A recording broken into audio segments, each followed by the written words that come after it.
du sujet.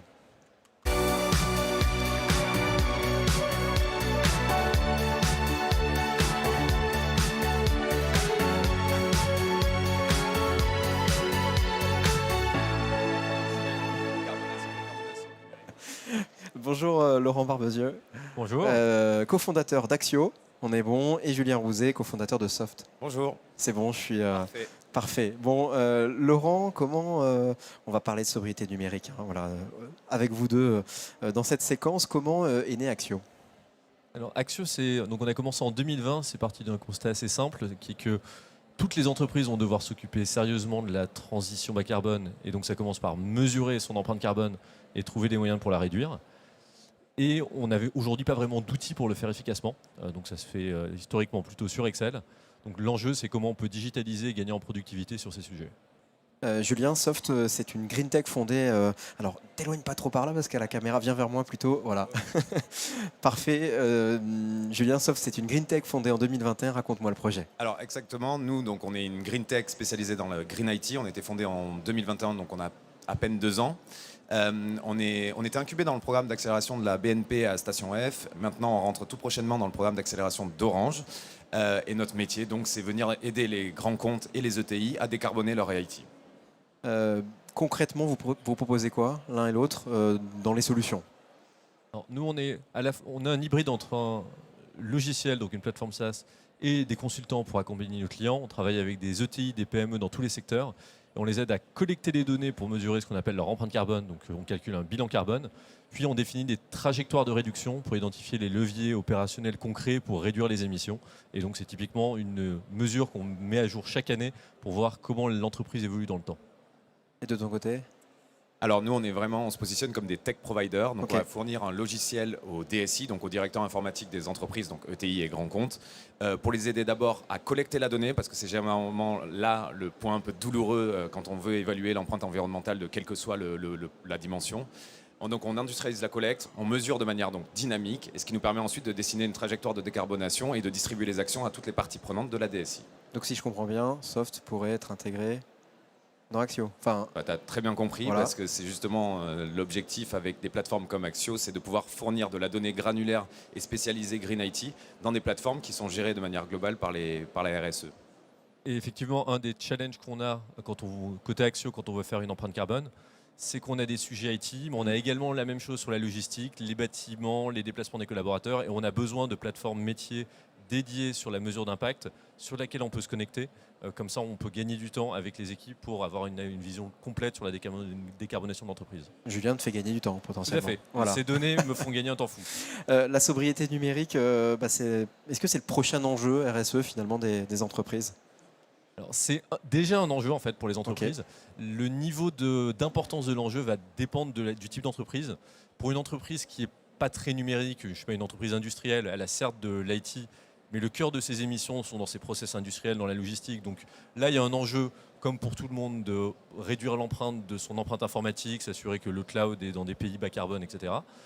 Après, il y a typiquement des ESN, des entreprises de services qui ont beaucoup d'informatique par rapport à au nombre de salariés et qui n'ont pas vraiment d'autres émissions à part un peu leur bâtiment et leur placement. Là, c'est un sujet beaucoup plus important. Et enfin, il y a les entreprises dont c'est le cœur de métier de faire de la tech, les entreprises de logiciels, de hardware, de SaaS, enfin SaaS ou logiciel qu'on installe et qu'on déploie, où là, c'est le cœur de métier vraiment de passer à l'éco-conception et comprendre qu'on va devoir être dans un futur où le numérique va devoir devenir sobre, sinon ça ne va pas passer. Oui, et en plus, on a des indicateurs assez positifs, notamment un écosystème qui se densifie avec des associations, avec des entreprises, des logiciels, des outils, pas mal de choses aussi open source, open data, parce que la sobriété numérique est très liée évidemment à l'environnement de la tech, qui est très tourné vers ces pratiques-là. Après, on voit l'émergence, surtout dans les grands comptes, de postes comme le Green IT Manager, qui lui va avoir pour principale mission de mesurer et de réduire l'empreinte environnementale du numérique de l'entreprise. Et puis un petit indicateur qui est amusant aussi, c'est voir que de plus en plus de groupes nous envoient des appels d'offres. Donc on voit que le besoin se structure, la maturité est là, et donc voilà, ça prend une bonne direction.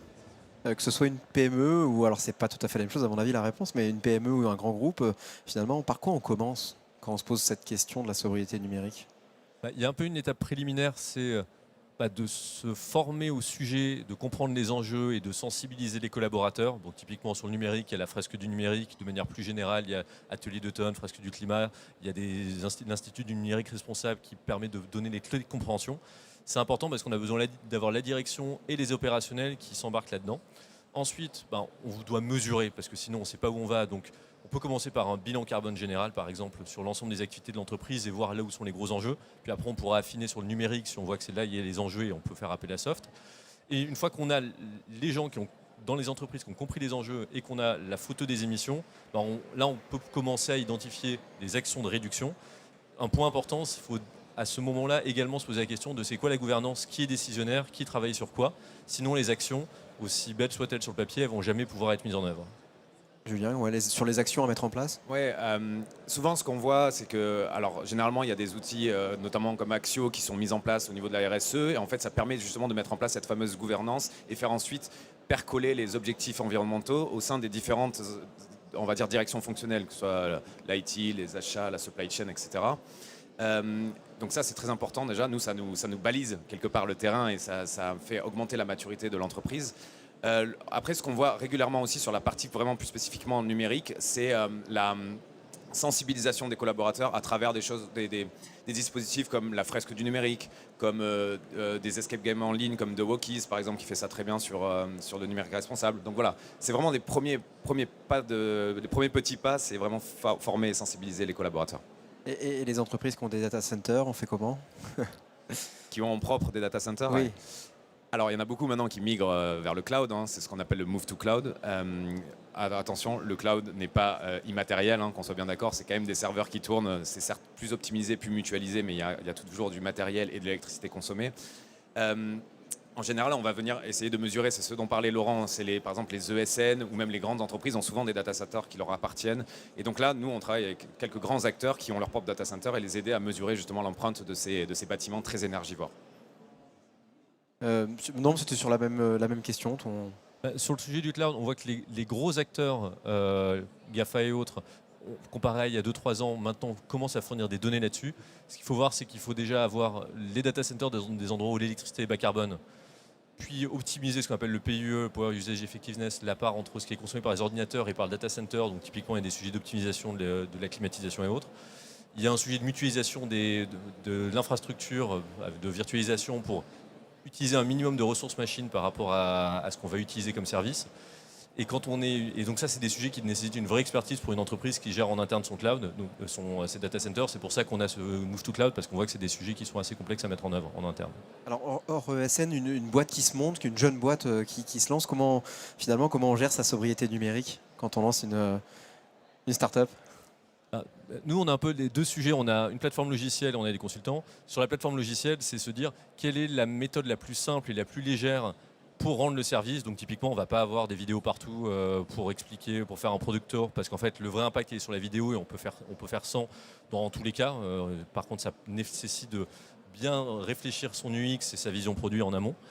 Et après, sur la partie plus conseil, accompagnement des entreprises, l'enjeu, c'est sur les transports. Du coup, on fait tout ce qu'on peut faire à distance. Et si on doit aller sur place, évidemment, dans ce cas, c'est le train et pas l'avion, parce que c'est ça ça fait un facteur 100 en termes d'impact par kilomètre. À nous, en tant que start-up tech, évidemment, le principal impact environnemental qu'on va avoir est lié à la techno. Donc, vous pardonnerez l'anglicisme, mais c'est comment on insuffle ce sustainability by design. Et donc, comment on va, à chaque fois, chaque action, chaque arbitrage, chaque décision qu'on va prendre, comment on s'assure qu'il y a une utilité, une finalité qui n'a pas d'externalité trop négative. Après, on a pris aussi un parti pris qui est celui de se faire challenger par des parties prenantes extérieures. Donc on est labellisé, notamment numérique responsable, ce qui nous impose d'avoir un plan d'engagement qui va être suivi tous les 2 ans et qui va donc nous imposer de prendre les actions, de prendre nos engagements en fait, de respecter nos engagements. Donc ça pour nous c'est important pour éviter l'adage du cordonnier le plus mal chaussé. C'est un enjeu aussi de sécurité informatique de faire rentrer Soft dans son IT, dans ses données. Quand on parle de données de manière globale, il y a souvent un enjeu quand même de... C'est une super question, j'en parlais justement hier. En fait, il y a 4 dimensions maintenant aujourd'hui dans une DSI, comment elles vont appréhender leurs fonctions. Évidemment, il y a le budget parce que ça reste toujours un centre de coût. Il y a la partie performance, elle distribue un service soit à des clients externes, soit à des clients internes, donc c'est important d'avoir ce niveau de service des hauts standards. Il y a la partie sécurité, depuis l'avènement d'Internet évidemment, et maintenant c'est partie green. La partie sécurité, c'est pas forcément celle sur laquelle on va le plus pouvoir travailler, puisque aujourd'hui on va vraiment travailler sur les aspects budget et sur la partie performance, puisque tout ce qui est green va avoir une tendance à être plus performant et plus économique. Sur la partie sécurité, on va dire par exemple on va avoir tendance à relocaliser nos opérations en France, qui est un pays avec un mix énergétique très décarboné. Et là, en France, on sait qu'il y a peut-être moins de risques que de localiser ces data centers, peut-être en Russie ou dans d'autres pays sur lesquels on a moins la main. Combien de salariés l'un et l'autre vous en êtes tous là? On est environ 25. 18. Voilà, vous êtes globalement sur une même taille d'entreprise. C'est quoi les prochaines grandes étapes pour Axio? Nous, ça va être de continuer le déploiement de notre solution. On a aujourd'hui environ 300 entreprises qui nous ont fait confiance et donc on a un enjeu de passer de 300 à 3000, on va dire. Et pour ce faire, on pousse notamment les partenariats avec des logiciels qui sont complémentaires et avec des consultants, puisqu'on n'a pas vocation à avoir tous les consultants de France et de Navarre qui sont des employés d'Axio. On a un vrai enjeu à travailler avec des partenaires et leur apporter notre expertise sur le carbone, et eux peuvent avoir des briques d'expérience complémentaires comme sur la RSE, sur la CSRD, sur d'autres réglementations. Et nous, notre enjeu côté tech et produits, c'est d'arriver à continuer à gagner en efficacité sur la collecte des données. Donc ça passe par des collections d'API vers un nombre quasi illimité à terme d'outils métiers dans lesquels on va récupérer les données. Et ensuite, s'assurer qu'on a des plans d'action assez précis et opérationnels pour que les entreprises puissent vraiment mesurer leur impact d'une année sur l'autre. Julien, même question sur la suite? Alors, pour être assez concis, nous, l'objectif, c'est de continuer à convaincre. L'objectif de Soft, depuis le début, c'est avoir de l'impact. Donc, le plus on arrivera à convaincre de personnes de nous suivre dans ce projet-là, le plus on aura d'impact. L'autre objectif, évidemment, de vraiment bouger la valeur de notre produit vers ces aspects de décarbonation, d'automatisation et de permettre à nos clients de vraiment actionner et d'être acteurs de leur transition éco-numérique. Ça, c'est un sujet, on peut en parler en quelques instants, mais effectivement, comment ça s'organise au sein des entreprises quand il faut convaincre? Est-ce que par qui vous passez finalement? Alors, quand vous arrivez l'un et l'autre? Laurent, je pense que tu auras plus de matériel encore que moi, mais nous, on discute régulièrement donc, avec plutôt le directeur informatique. Souvent, ce sont des gens qui sont quand même très sensibilisés à la cause. Donc, on n'a pas besoin de convaincre sur le challenge qui attend la planète, et plutôt l'humanité, on va dire, parce que la planète, elle n'aura pas de problème à se débarrasser de nous. Donc, il faut quand même avoir des éléments de langage assez vulgarisateurs pour certains. Il faut arriver pas avec une sorte de science infuse. Il faut simplement savoir s'adapter à ses interlocuteurs et surtout pouvoir s'appuyer sur les jeunes générations, sur les collaborateurs qui sont souvent, eux, très très convaincus de ce qu'on doit faire et de la direction qu'on doit prendre. De ton côté?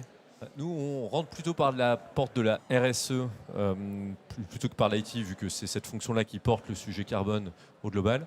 Et en fait, quand on échange avec les entreprises, il faut juste qu'on trouve quelle est la bonne corde qu'il faut faire vibrer, parce qu'il y a toujours une raison d'engager sa démarche.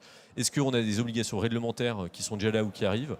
Est-ce que vous avez des clients grands comptes qui commencent à vous poser la question du carbone, et dans les appels d'offres, ça devient une partie de la note, ça devient des critères des entreprises pour choisir leurs fournisseurs? Est-ce que c'est un enjeu d'image de marque vis-à-vis du grand public, si vous ne vendez pas en B2B mais plutôt en B2C?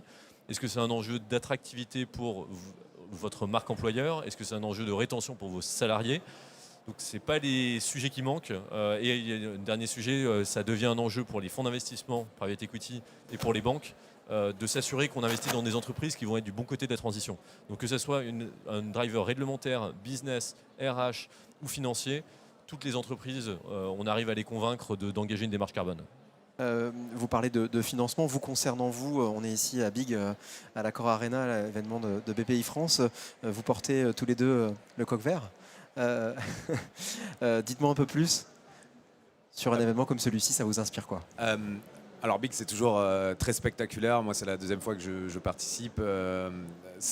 Ça montre que ce pari un peu de la Startup Nation, même si je ne suis pas très fan de la terminologie, a été en partie réussi.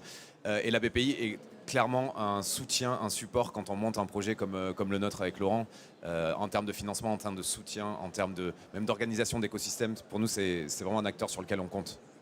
Et de ton côté? Et idem, nous, la BPI a été un de nos investisseurs et donc on a bénéficié de leur soutien. Donc c'est évidemment un acteur qui est clé pour le développement de notre écosystème sur la comptabilité carbone.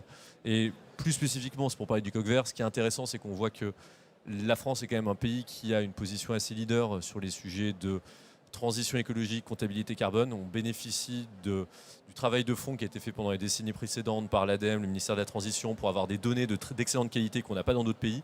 Du coup, ça va permettre de construire des boîtes tech qui vont pouvoir faire profiter d'autres pays européens et même au-delà sur d'autres continents de cette expertise qu'on a en France. Donc on est vraiment ravis d'être avec la BPI et Coq Vert. Eh ben, profitez bien de votre après-midi encore à Big. Merci Julien, merci Merci Laurent beaucoup. d'être passé dans Merci. notre feu de camp. Et tout de suite, on accueille Hublot.